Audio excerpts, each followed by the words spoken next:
Bom, pessoal, dando continuidade aqui, um dos alunos aqui da sala fez uma observação interessante. A Dona Maria era aquela que foi conhecida também como Maria Louca, né? Há relatos de que ela, enfim, tinha surtos ali, possivelmente tinha problemas, né? Há alguns historiadores que analisam esse histórico dela, que ela tinha problema, como alguns outros reis, né, na França, Inglaterra, também tiveram alguns surtos aí. Problemas psiquiátricos. Bom, ninguém está imune a ter problemas psiquiátricos, né?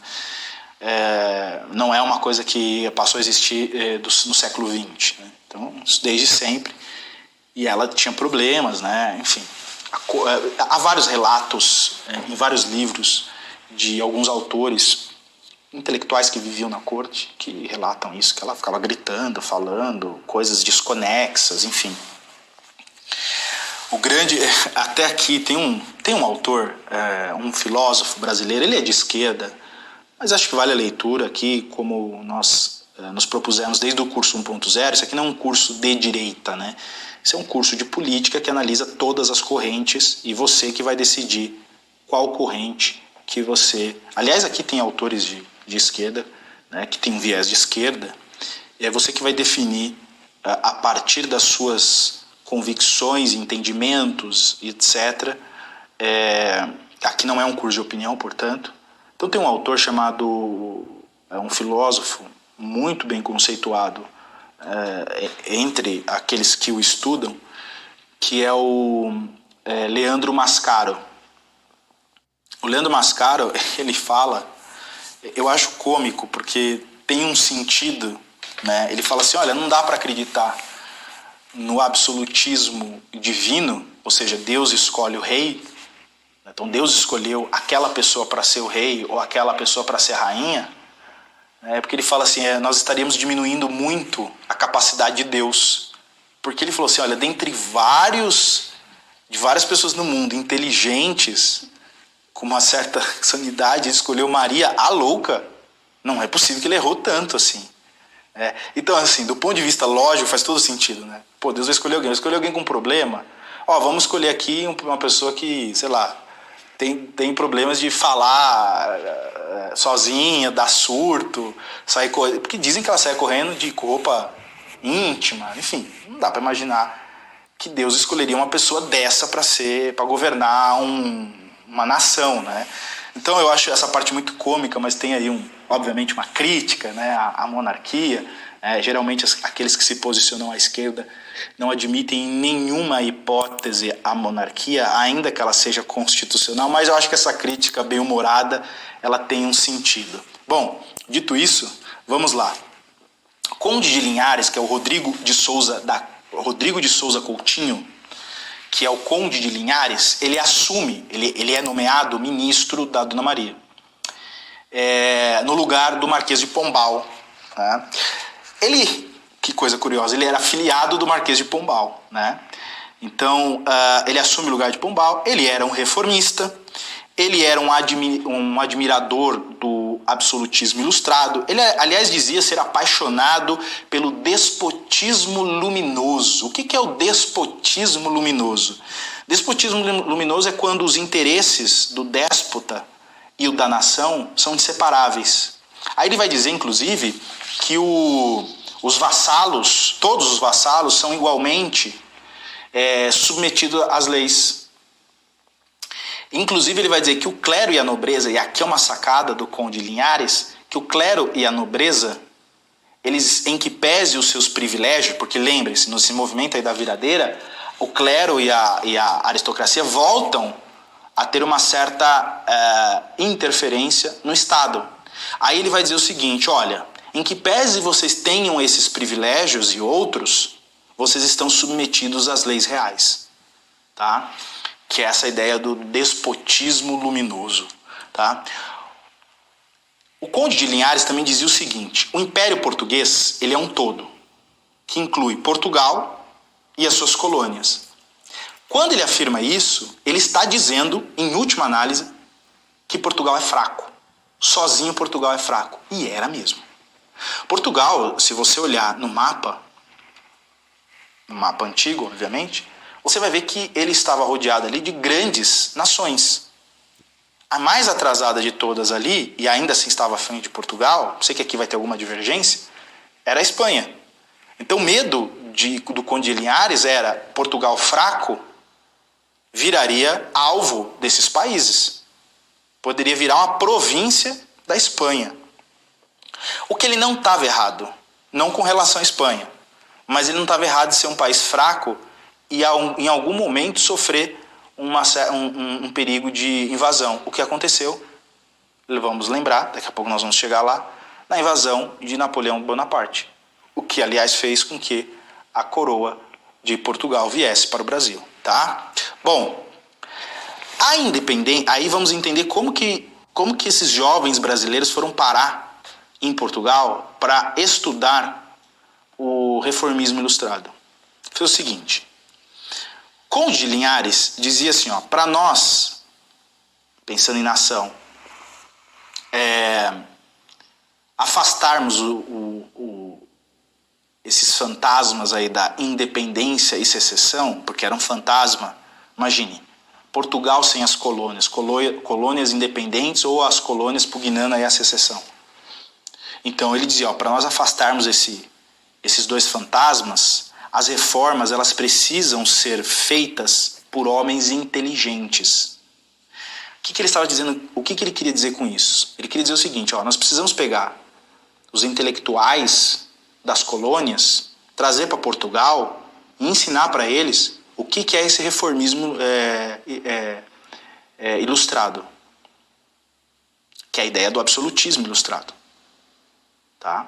Então, assim, seria ensinar a esses jovens de que, olha, vocês precisam ter um monarca governando de forma absoluta, mas ainda assim os seus respectivos estados, colônias no caso, passarão por reformas para evoluir ou modernizar a sociedade. Perceberam? Então o que ele faz? Ele começa a cooptar os jovens, dentre eles o José Bonifácio, seu irmão e outros jovens brasileiros que estavam estudando, ainda no processo de formação. Ele falou, vem para Portugal. E ele vai basicamente doutrinar os caras. E é importante essa manobra que ele faz porque José Bonifácio vai se tornar o primeiro-ministro de Dom Pedro. E as reformas que eles vão promover, a partir disso, é com essa conexão com que ele aprendeu com o Conde de Linhares sobre o reformismo ilustrado. Perceberam? É uma sacada.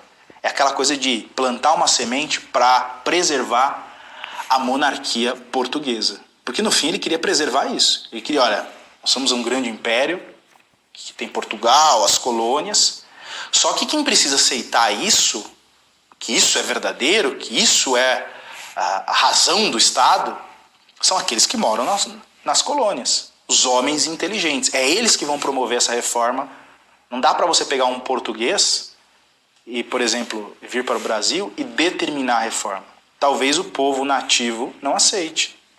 Mas se os nativos, entendendo a importância de se fazer essa reforma, mantendo essa estrutura absolutista, ok. Esse era o pensamento dele e, com todo respeito, foi um pensamento acertado. Tá? Como a Revolução Francesa ela trouxe aí um certo medo para as monarquias, porque a Revolução Francesa ela tinha por objetivo ali, aliás, aconteceu isso, era decapitar os monarcas. Tá? Teve um brasileiro chamado, era um bispo, o Azeredo Coutinho, que é importante, porque em que pese ele seja um economista, escreveu um livro chamado Ensaio sobre Comércio de Portugal e suas colônias. Esse livro, para muitos, era o início, era o que veio a ser chamado depois de conservadorismo culturalista, certo? Levando em consideração a cultura. E por que isso? Porque nesse livro, o Azeredo Coutinho diz assim, aquele indivíduo que defende o iluminismo francês, ele não conhece o Brasil. O que ele está dizendo? Ele não conhece as tradições brasileiras. as raízes brasileiras. E aí ele vai ser duro nesse livro. Ele vai dizer o seguinte, ó, o Brasil necessita do tráfico de negros, de escravos. Isso, olha, eu dizendo isso aqui hoje é pesado. E veja que o ponto dele não era ser racista, não era nada disso. Era uma questão de tradição. Ele estava dizendo ali, o Brasil precisa disso. E do ponto de vista econômico. Aliás, ele era um economista. Ele dizia assim, a mão de obra, ou melhor, a economia brasileira está calcada na mão de obra escrava. Então o cara que vem com essas ideias iluministas para o Brasil aqui, e aí ele já estava falando daqueles jovens que estavam estudando na Europa, não me vem com essas reformas aqui, porque aqui não vai funcionar. E aí ele vai criar isso que nós depois vamos conhecer como conservadorismo culturalista. Temos que olhar para a cultura do país e aí fazendo as reformas de acordo com a cultura brasileira. Em que pese, nessa época, a Inglaterra já condenava o tráfico de escravos, o que foi um problema, o que, aliás, aliás, culminou naquela expressão que nós usamos hoje para inglês ver. Quando o Brasil, um tempo depois,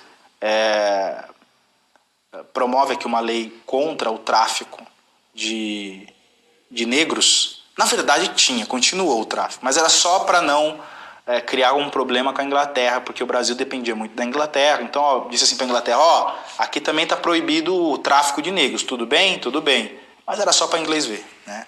Bom, em 1808, a coroa vem para o Brasil, tá? Em paralelo a isso, vocês sabem por quê? Porque teve aquela determinação, aliás, veio aquela carta, né, Dom João VI recebe uma carta, ou melhor, Dona Maria, né? É que Dona Maria já estava meio tentando as ideias na época.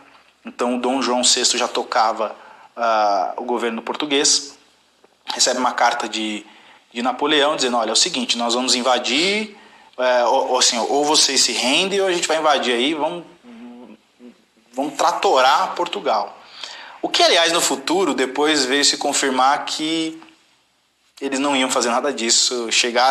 As tropas francesas chegaram em Portugal com fome, desnutrida, atabalhoada, né? Há relatos de algumas pessoas de Portugal, principalmente na biblioteca de Lisboa, você consegue ler esses relatos, de que quando a tropa francesa chegou em Lisboa, os soldados não conseguiam parar de pé, eles se apoiavam nas armas, assim, como se fossem umas bengalas, assim, de tão cansado. Ou seja, se o exército português tivesse ficado em Portugal e tivesse feito ali uma mínima contenção, iam sufocar as tropas francesas e Napoleão teria fracassado na invasão. Mas Dom João VI teve que tomar uma decisão, ficou com medo e pediu ajuda para a Inglaterra. A Inglaterra escoltou a coroa brasileira e chegaram no Brasil em 1808.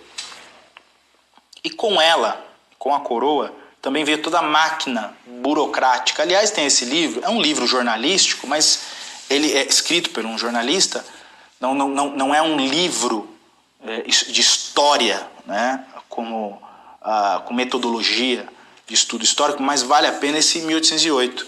Né? É um livro fácil, a leitura, tranquilo, e você vai entender que como que a coroa portuguesa chegou no Brasil, toda aquela estrutura burocrática, toda aquela toda a elite, o funcionalismo público, eles vieram junto com a coroa.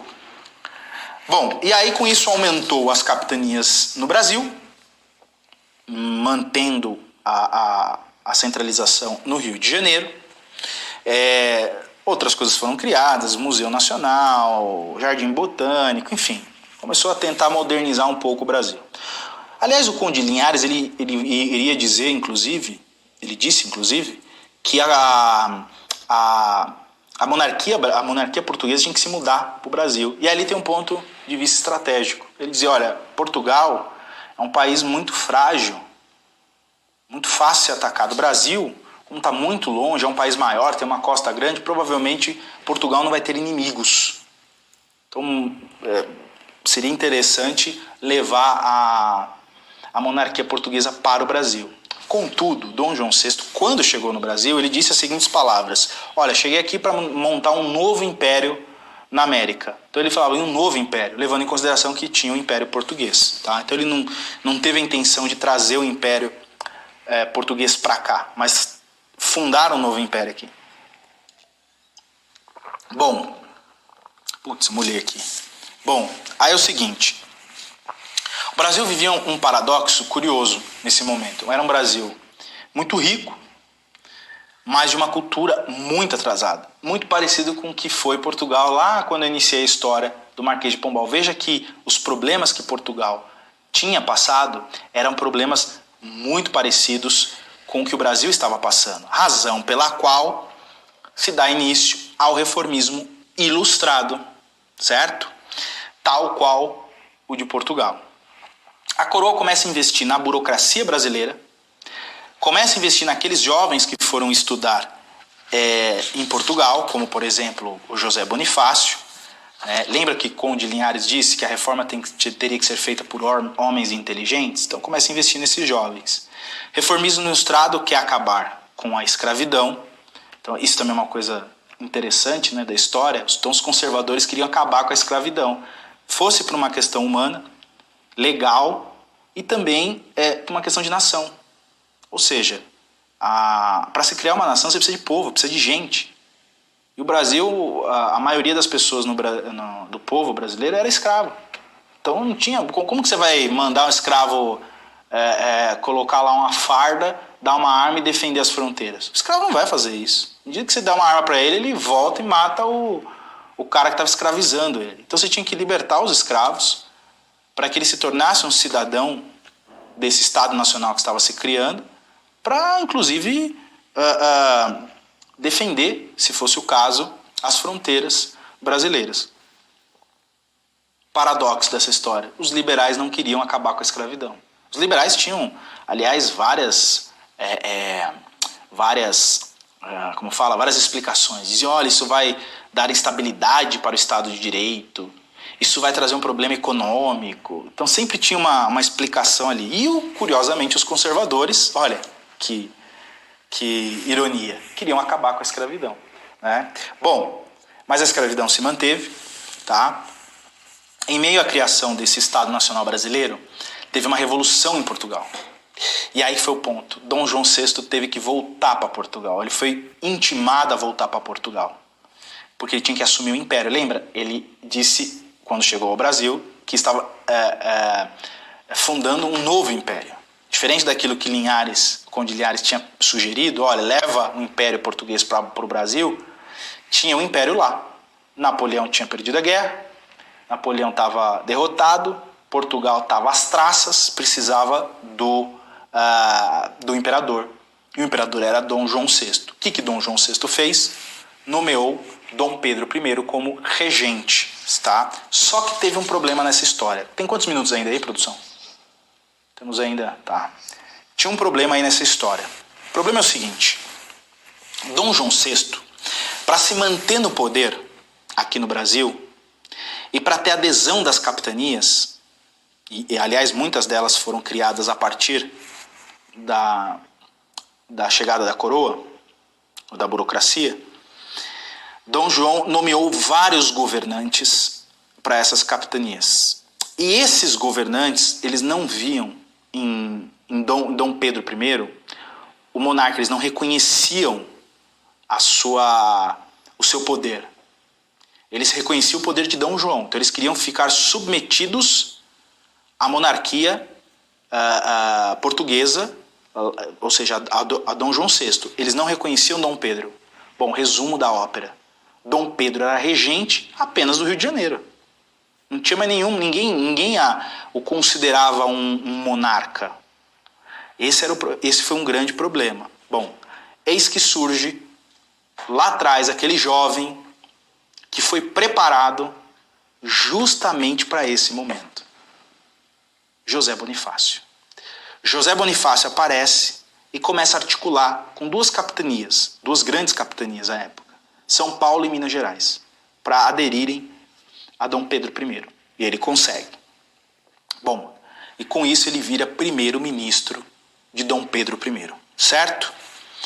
Bom, no próximo bloco eu vou falar sobre o movimento constitucionalista, liberal, né? E como que a genialidade de José Bonifácio ela assim, aparece assim e resolve um baita de um problema para o Brasil. O que vai lá na primeira, quando eu comecei a falar desse pensamento político da independência, o que vai inclusive desencadear aquele pensamento hegemônico do conservadorismo no Brasil. Mas no próximo bloco.